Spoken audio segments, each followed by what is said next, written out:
Thanks for the break. I am happy to be sitting outside. Okay. Question 4, how will you know if your lesson objectives were achieved? This question addresses component 1F. Questions the observer may ask might be, how do you plan to provide feedback to the students? How will the students be assessed by both the teacher and by the students themselves? So, is the evaluator looking for evidence? Yes, student notebooks, exit slips, and admission slips could all be evidence of assessment. What are some other questions he could ask? How will accomplishments be recognized? Where have you built in time for student reflection and self-assessment in your lesson? How do you ensure that you include all students in the lesson? Are there opportunities in the lesson for students to generate questions that would encourage them to think deeper? I could share that I use the Socratic method to include all my students.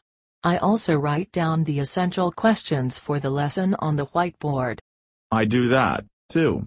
Let's look at question 5. What teaching strategies will you use to teach this lesson? What resources will be utilized? Here is a chance for me to really discuss the passion I have for teaching. I have learned to use specific strategies because I know my students and their learning styles. Some questions asked may include, how will you actively promote rigorous thinking?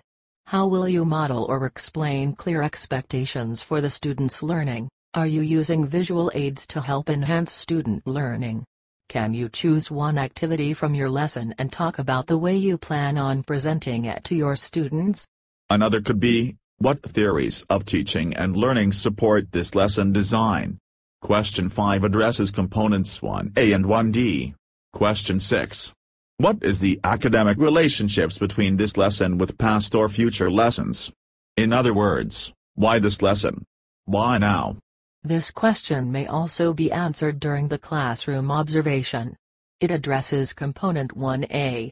During the pre-conference, the evaluator may ask, how are you planning to connect what the students will learn to what they have previously learned, and how will you determine the students' retention and ongoing application of learning from this lesson? These are all very good questions that will force me to be metacognitive about my teaching. That is so true. The last 2 questions are more for clarifying purposes.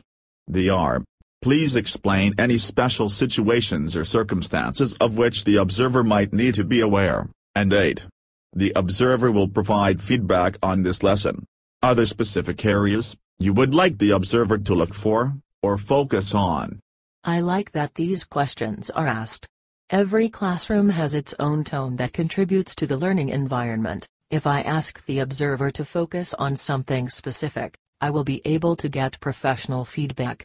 This pre-observation conference tool is meant to be completed with the evaluator during the pre-conference, and we will need to be prepared to respond to questions during this time.